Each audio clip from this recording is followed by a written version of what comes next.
Você sabia que a autoestima é uma parente muito próxima do processo de autopreservação? É sobre isso que nós vamos falar nesse vídeo de hoje. Eu sou a psicóloga, doula e consultora em amamentação, Heloísa Feltrin, e já quero que você deixe o seu like aqui e se inscreva no canal para que a gente tenha muitos papos de sofá. Nós falamos no vídeo anterior um pouquinho mais sobre o processo de autoestima, mas é claro que tem muita coisa que não cabe em um vídeo só e nós precisamos contextualizar para você, futura mamãe, sobre o que pode acontecer contigo e como as coisas acontecem, né? E é para isso que eu tô aqui. Mas para a gente pensar sobre autoestima, nós precisamos pensar no processo de autopreservação, que nada mais é do que um cuidado e a manutenção de garantir que a sua vida vai conseguir existir quando você se sentir ameaçada sobre alguma coisa. Na época dos homens das cavernas, nós tínhamos que ter um cuidado em relação ao que a gente comia, ao que a gente caçava, porque a nossa vida era ameaçada o tempo todo. Lá, a ansiedade começou a desenvolver para que a gente garantisse realmente que a nossa vida estivesse em segurança, né? Que a gente não fosse comer coisas estragadas, que nós fôssemos para frente com a evolução das espécies, não é mesmo? E com a evolução, com o passar dos anos, nós tivemos muitas mudanças na nossa realidade. Hoje, por exemplo, se aparecesse um leão na rua, eu nem me preocuparia, minha clínica fica no segundo andar, tipo, não tem como ele chegar aqui em cima. No máximo, eu ia ligar pro Ibama e falar: oi, queridos, vocês poderiam vir buscar um leão que segue na rua? Muito obrigada. Mas isso não é uma realidade de hoje em dia. Então, isso não tem como me ameaçar mais. Mas um telefonema, uma mensagem, uma pessoa pode me ameaçar tanto quanto um leão. Isso acaba afetando a nossa ansiedade e acaba afetando o nosso processo de autopreservação. Afinal de contas, a gestação, ela também pode ser uma ameaça para a mulher. Vamos pensar que essa mulher não quis engravidar ou não estava nos planos para agora, né? Ou até mesmo começam algumas mudanças em relação ao relacionamento, ao trabalho, a tantas coisas que a maternidade pode vir, não como um problema, mas como algo que te tira de um lugar e te coloca no outro. A maternidade exige que a gente saia da zona de conforto, por isso que ela pode ser tão difícil para algumas pessoas. E aí o instinto de preservação, ele vai dizer para você que aquela pessoa que está ali sendo gerada dentro da tua barriga pode ser uma ameaça para o seu relacionamento, para o seu trabalho, para os seus projetos, para os seus sonhos. E a gente precisa pensar e contextualizar como é para esse bebê chegar ao mundo, o que ele vai significar para a mãe. Afinal de contas, muitas mulheres querem ter um bebê, mas não querem ter um filho. E nós precisamos avaliar todos esses contextos, porque a ansiedade e a insegurança vão estar atrelados a esse momento.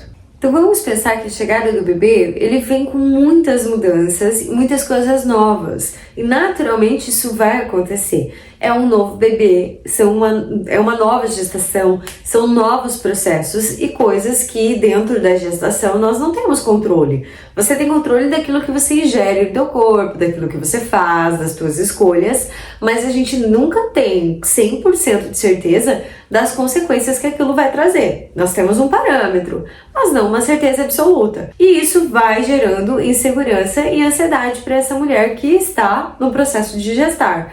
Conscientemente, nós não temos muitas compreensões sobre como isso pode acontecer na nossa vida. E o instinto de autopreservação pode muitas vezes dizer para você que você precisa se afastar daquele parceiro, que você precisa se afastar do trabalho ou que essa gestação não vai te fazer bem. Então nós precisamos analisar todos esses contextos e pensar como a sua autoestima está nesse processo.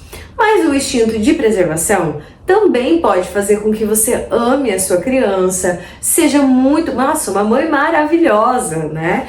E acabe prejudicando a sua ansiedade devido ao medo de que alguém possa fazer mal para você, para o seu bebê, para a sua família. Já escutei muitos relatos de mulheres que falavam assim: Elô, Quando é a minha família, a minha irmã, a minha mãe, tá tudo certo. Elas podem pegar o bebê, elas podem conversar, cheirar, beijar o bebê. Mas quando é a família do meu parceiro, nem pensar. Não me sinto segura, eu me sinto ansiosa, abre aspas. Até parece que vão sair garras das minhas mãos e eu vou me pendurar no pescoço delas. Fecha aspas. Olha o quanto é intenso o processo de autopreservação.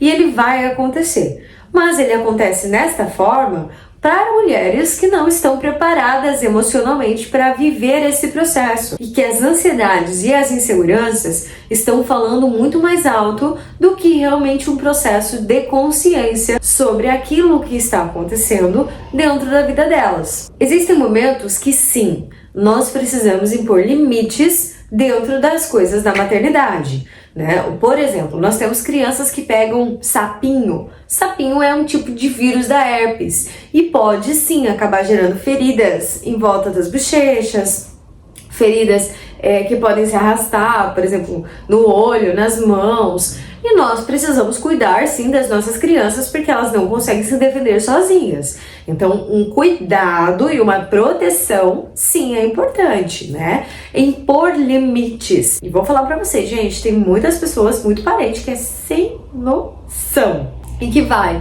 fazer visita sem máscara, que vai fazer visita logo em seguida na chegada do bebê em casa e que acaba trazendo outras pessoas que às vezes nem tem nada a ver com você, com a sua família, para visitar o bebê. Então, esse processo de limitação também precisa acontecer. Isso você vai fazer de uma forma, por exemplo, olha, agora eu não quero receber visitas. Nós estamos chegando do hospital. Eu passei por um processo, às vezes cirúrgico, como no caso da cesárea, e no caso do parto natural, que é um pouco mais tranquilo a recuperação, mas ainda é um processo.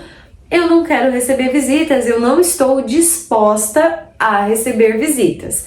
Mas nós podemos combinar uma próxima vinda para você e eu aviso quando estiver em casa, estiver bem, para receber você aqui. Isso também, pessoal, nós estamos trabalhando o processo de comunicação assertiva, né? O que é fundamental para qualquer tipo de existência. Então, o instinto de preservação, ele vai ser bom até um ponto em que ele vem para pôr um limite para as pessoas que querem invadir o seu espaço.